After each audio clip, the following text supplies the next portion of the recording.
میمن صاحب بہت خوش آمدید. بلکہ آپ سے میں شروع کرتا ہوں کہ شاہ میمن صاحب سابق سفارتکار، بہت فعال سفارتکار ہے افغانستان میں، پاکستان کے رشتوں سے واقف ہیں، ایشیا، جنوبی ایشیائی رشتوں سے واقف ہیں، دنیا سے واقف ہیں. میمن صاحب، ہم نے ہارٹ آف ایشیا کانفرنس دیکھی جس کو بہت سے لوگ ہیٹ پاکستان کانفرنس بھی کہتے ہیں. آپ کو پتہ ہے، ہمارے نوجوانوں کو بھی پتہ ہے کہ وہاں کیا گزری اس دیوانے پر جو امرتسر پار گیا تھا اور دربار صاحب جانا چاہتا تھا، گولڈن ٹیمپل جانا چاہتا تھا، صحافیوں سے بات کرنا چاہتا تھا، لیکن بات نہیں کر پایا، جانے کی اجازت نہیں ملی، موومنٹ کی اجازت نہیں ملی. کیا سمجھتے ہیں آپ، سرتاج عزیز صاحب کا دورہ کس اسکیل پہ کامیاب رہا اور کس حد تک کامیاب رہا؟ دیکھیے، سرتاج عزیز صاحب کو دورہ تو کرنا تھا. افغانستان کے حوالے سے اگر کوئی کانفرنس ہوگی تو اس میں پاکستان کی شرکت تو لازمی ہے. وہاں پہ جس طرح بھارت کا رویہ تھا وہ سفارتی آداب کے منافی تھا اور انہوں نے اپنے آپ کو ایکسپوز کیا، اور میں سمجھتا ہوں کہ اس میں پاکستان کی کوئی کمی بیشی نہیں ہوئی، بلکہ ہندوستان کو تنقید کا نشانہ لوگوں نے بنایا. حتیٰ کہ روس کے نمائندے نے بھی ان کو تنقید کا نشانہ بنایا. ان کو ایسے رویے کا مظاہرہ نہیں کر رہا تھا. جہاں تک افغان صدر کی بات ہے وہ تو ہمیں معلوم تھا کہ وہ اسی طرح بات کریں گے، لیکن انہوں نے جو بات کی اس کی کوئی بنیاد نہیں تھی. وہ یہی کہہ رہے تھے کہ پاکستان سے لوگ آتے ہیں تو جتنے افغانستان کے جو 34 صوبے ہیں ان میں 24-25 صوبوں میں جو اس وقت بڑی فیئرس انسرجنسی چل رہی ہے، انہوں نے سارا ملبہ پاکستان پر ڈالنے کی کوشش کی، جو کہ حقیقت سے بعید ہے. کیونکہ میں ان سے یہی پوچھتا رہتا ہوں کہ 15 سال میں کوئی ایک واقعہ آپ ایسا بتائیں کہ پاکستان کی سرحد سے لوگ جاتے ہوں، آپ کے وہاں پہ 60, 70, 80 میل دور آ کر وہاں حملے کرتے ہوں، وہاں پہ کوئی بام بلاسٹ کرتے ہوں.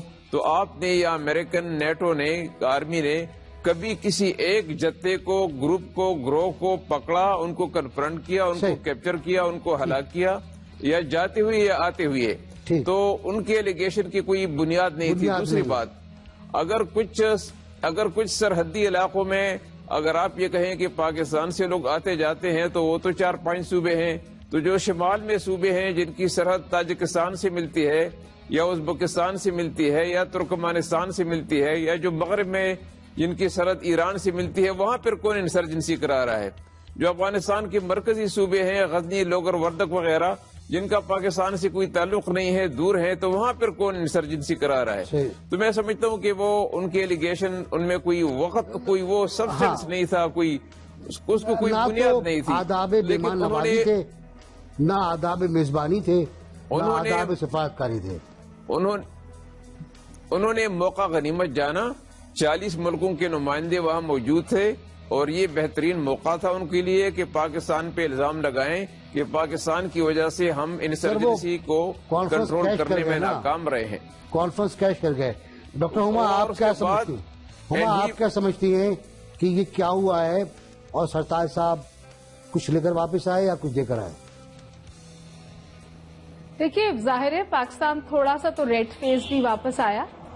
سفارتکاری کے کچھ طریقہ کار ہوتے ہیں اور اس میں یہ ہوتا ہے کہ جو وہاں پہ کمیشنز موجود ہوتے ہیں، آپ ان سے فیڈ بیک لیتے ہیں کہ جی کس طرح کا آپ کو رسپانس ملے گا. تو یہ بات تو ناصر صاحب مجھے اور آپ کو بھی پتا تھی کہ بریگزٹ میں جو مودی صاحب کا رویہ تھا، جہاں انہوں نے بہت کوشش کی کہ رشیا اور چائنا جو ہیں پاکستان کے خلاف سٹیٹمنٹ دے دیں اور اس کو وہ اعلانیے کا حصہ بھی بنا دیں، وہاں وہ کامیاب نہیں ہو سکے تھے. تو یہ تو بالکل ایکسپیکٹ کرنا چاہیے تھا کہ جہاں افغانستان پہ ان کا جس طرح کا انفلوئنس اور کنٹرول ہے، وہ غنی صاحب کو اعلی کار بنائیں گے اور پاکستان کو ٹارگٹ کریں گے. تو میں نے یہ پہلے بھی کہا تھا جب یہ بحث چل رہی تھی کہ ہارٹ آف ایشیا کانفرنس میں پارٹیسپیشن بالکل ہونی چاہیے تھی پاکستان کی، لیکن ہم یہ ضرور کر سکتے تھے کہ پارٹیسپیشن جو ہے وہ سرتاج عزیز صاحب کے لیول پہ نہ آتی، کہ ہمارا موقف آ جاتا، لیکن انڈیا کو یہ موقع نہ ملتا کہ وہ ہمارے ساتھ یہ کرے. اور یہ اس لیے ہوا کیونکہ یہ بات بہت پٹ گئی ہے. اگر پرائم منسٹر آفس جو ہے وہ بغیر فیڈ بیک کے فورن پالیسی چلائے گا اور فیصلے کرے گا تو پھر اس قسم کی غلطیاں ہوں گی. اطلاع یہ ہے کہ فورن آفس نے تجویز دی تھی کہ ڈی جی فارن افیئرز جائیں، لیکن بہرحال سرتاج عزیز صاحب گئے. جنرل صاحب، میں سمجھتا ہوں جی کہ ان کا جانا بالکل ٹھیک تھا، ہمیں ہائر لیول پر ہی کرنی چاہیے تھی. لیکن آپ یہ بتائیں کہ اور یہ دیکھیں کہ جو الزامات ہمارے پر لگائے گئے، جو ہندوستان کے وزیر اعظم نے لگائے یا افغان پریزیڈنٹ نے لگائے، ان کا جواب دینا کس کی ذمہ داری تھی؟ پاکستان کی. میں سمجھتا ہوں کہ جب انہوں نے اپنی تقریر کی تو ان کو بجائے ایک بابو کی طرح یہ پڑھی ہوئی جو لکھی ہوئی تقریر تھی وہ پڑھ دیتے. میرے خیال میں ان کو ذمہ داری دی گئی ہے اور اتھارٹی نہیں دی گئی. یہی مشیر میں اور وزیر میں فرق ہوتا ہے. اگر یہ وزیر خارجہ ہوتے، کوئی بھٹو لیول کا وزیر خارجہ ہمارا ہوتا تو وہ ان کو ناکوں چنے چبوا دیتا. وہ ان 40 ملکوں کے سامنے وہ بتاتا کہ اصل دہشت گرد کون ہے. تو میں سمجھتا ہوں کہ یہ اپنی اچھی پرفارمنس نہیں دے سکے جو ان کو دینی چاہیے تھی.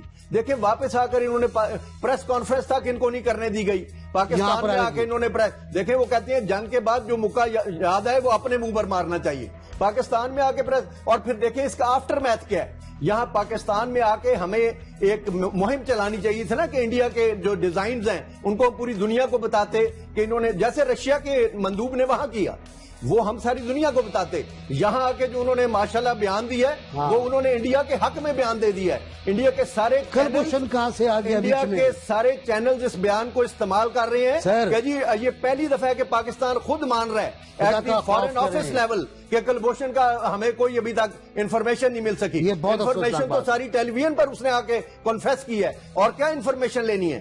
تو میں سمجھتا ہوں کہ یہ ایسا نہیں کرنا چاہیے. یہ ایک بڑے سینئر ابھی تو آدمی ہے، بڑے معمر آدمی ہے، ان کو اتنا غیر ذمہ دار میں نہیں کہا. دیکھیں ان کو غیر ذمہ داری کا مظاہرہ نہیں کرنا چاہیے. کیا وہاں سے دیکھیں وہ کہتے ہیں جی وہ گالیاں کھا کے بھی بدمزہ نہ ہوئے، گالیاں کھا کے بھی آئے اور پھر آگے پھر یہاں ہندوستان کے حق میں بیان دے رہے ہیں اور ہندوستان کو وہ آرگومنٹس پرووائڈ کر رہے ہیں جو پاکستان کے خلاف بات کریں. رائٹ سر، بریک لے لوں میں آتا ہوں، انہی موضوعات پہ بات کریں.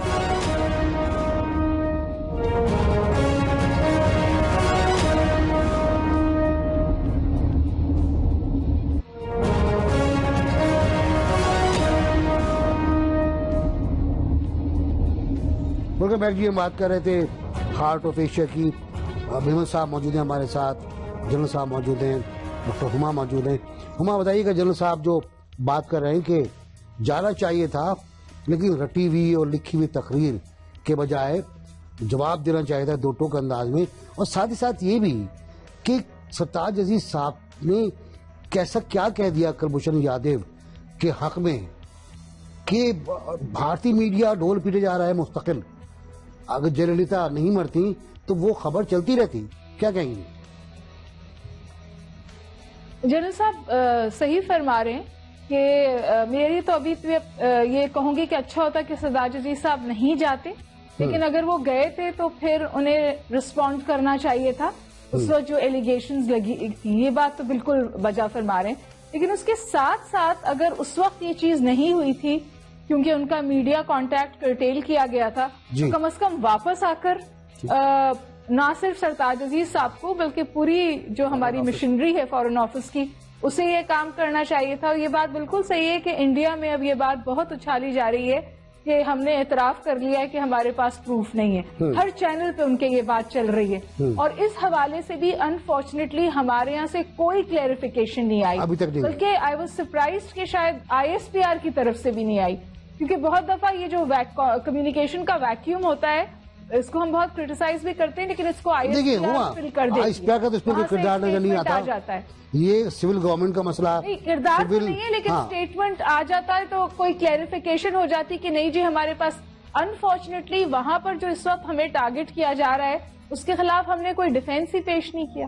صحیح میمن صاحب، ہم نے کوئی ڈیفینس پیش نہیں کیا کلبھوشن یادو کے معاملے میں. سرتاج عزیز کے بیان پر ایک عام سی تردید آئی اور بس. دیکھیے جتنا کوئی سال 1.5 سال سے اگر وہ گرفتار ہے اور اس سے انویسٹیگیشن انکوائریز وغیرہ ہو چکی ہیں، ان انکوائریز کی روشنی میں پاکستانی حکومت کو اب قوم کو اور دنیا کو بتانا تھا کہ کلبھوشن یادو سے کیا بات چیت ہوئی، ان کی انکوائری کے نتیجے میں انہوں نے کیا راز اگل دیے، کیا ان کا رول تھا، کس مقصد کے لیے بھیجا گیا تھا، کیا ذمہ داری ان کو دی گئی تھی، کب کتنے عرصے پاکستان، یہ ساری چیزیں ان کو قوم کو بتانی تھی. تو میں سمجھتا ہوں کہ اگر ایسا کوئی آتھینٹک سٹیٹمنٹ ایشو ہو جاتا جو کہ فیکٹس پر مبنی ہوتا اور جو ان کے اپنے سٹیٹمنٹ پر مبنی ہوتا تو پھر تسلی ہو جاتی اور ہندوستان کو ایک جواب مل جاتا. صحیح. اچھا میمن صاحب ایک سوال، جو گوا کانفرنس کا اگر آپ نے دیکھا ہو منظرنامہ وہاں سے اور امرتسر کانفرنس کا منظرنامہ وہاں سے، میں نے ایک مشترکہ چیز عکس کی ہے. جنرل صاحب کہہ رہے تھے کہ دونوں جگہ پاکستان پر نام لے کر مودی نے الزام لگایا اور دونوں بار روس نے اس کی مذمت نہیں کی بلکہ اس کی تردید کی اور پاکستان کو ڈیفینڈ کیا. کیا آپ کوئی نیا رشتہ دیکھ رہے ہیں روس کا اور پاکستان کا اور ساتھ میں چائنا کا؟ کیا علاقے میں کیا ہو رہا ہے؟ دیکھیے جتنا ہندوستان امریکہ کے قریب آتا جائے گا، جو ابھی نیوکلیئر معاہدہ ہوا ہے، ان کو وہاں پہ جہاز بنانے کی ان کو اجازت مل گئی ہے ہندوستان کے اندر، تو جتنا ہندوستان امریکہ کے قریب پلانٹ دے رہے ہیں، تو جتنا ہندوستان اور امریکہ کے تعلقات میں قربت آئے گی اتنا ہی پاکستان چین اور روس کے قریب ہوتا جائے گا. نئے الائنسز ساری ریجن میں بن رہی ہیں. اور دیکھیں آپ کہ پاکستان کے لیے برستہ کیا ہے، پاکستان کے ہندوستان کے ساتھ تعلقات ٹھیک نہیں ہیں.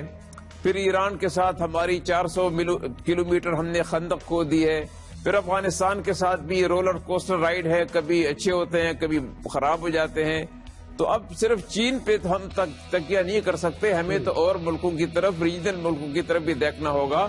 ہمیں ایران کے ساتھ تعلقات بہتر بنانے ہوں گے، ہمیں روس کے ساتھ تعلقات بہتر بنانے ہوں گے، ہمیں سینٹرل ایشیا کے ساتھ بھی تعلقات کو بہتر کرنے ہوں گے. میں سمجھتا ہوں کہ اب ہمیں ذرا اپنا جو فارن پالیسی کی جو ہمارے وہ ہیں، اس کو ہم نے ری اپریز کرنا ہے. جو ایمرجنگ ریئلٹیز ہیں ساری دنیا میں، اس ریجن میں خصوصاً، اس کی روشنی میں ہمیں کچھ ری اپریزل کرنا چاہیے. ڈاکٹر عما آپ کی ٹیک کیا ہے؟ میں تو جی ایک بہت واضح بات کہہ رہی ہوں. میرے خیال ہے کہ یہ جو فلکرم آف اکنامک گروتھ شفٹ ہوا ہے ویسٹ سے ایسٹ سے، وہ ہماری الائنسز پہ بھی ایک بہت واضح اثر ڈالے گا.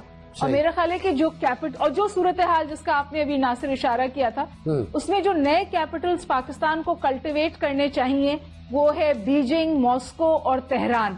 آئی think we should not forget Tehran کو ہمیں، اور ابھی جو ہمارا ان کے ساتھ معاہدہ ہونے جا رہا ہے نیچرل گیس پہ، وہ اہم کردار ادا کرے گا. پاکستان کی فورن پالیسی آپشنز بھی وائڈن ہوں گی. تو یہ بھی نہیں کرنا چاہیے کہ ہم صرف چین پہ تکیہ کریں جو اس وقت نظر آتا ہے.